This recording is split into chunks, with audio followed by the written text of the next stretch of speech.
Hello दोस्तों, नमस्ते, प्रणाम। मैं आप लोग को एक कजरी गीत सुनाने जा रही हूँ।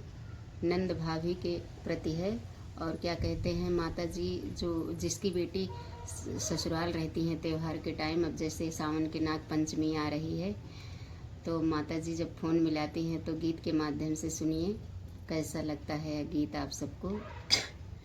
लगतै सावनवा माई करली फोनवा, लगतै सावनवा माई करली फोनवा, चलियौ तू बेटी नाई हरवाना, लगतै सावनवा माई करली फोनवा, चलियौ तू बेटी नाई हरवाना। बिलखी बिलखी रोई ससुर में बिटिया, बिलखी बिलखी रोई ससुर में बिटिया, माई से करई लागी बतिया ना, माई से करई लागी बतिया ना।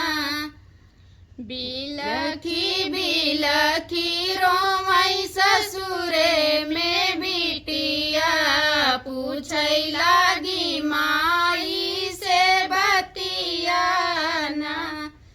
बिलखी बिलखी रोई ससुरे में बिटिया, पूछई लागी माई से बतिया ना।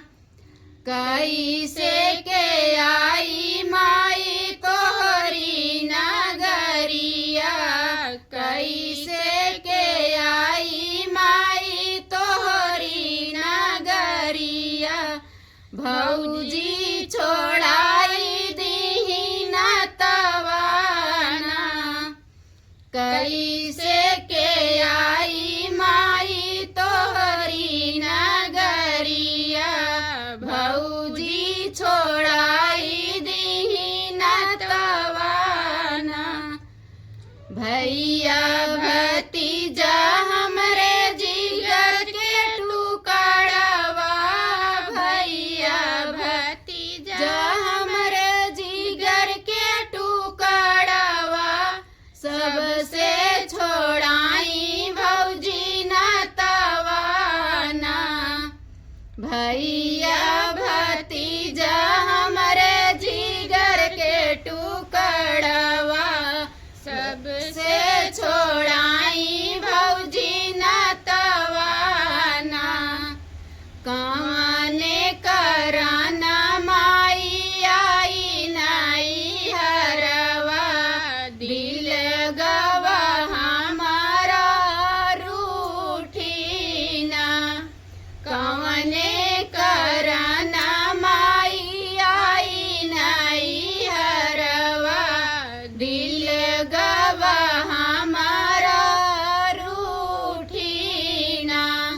लगतै सावनवा, लगतै सावनवा माई करली फोनवा, चलियौ तू बेटी नाई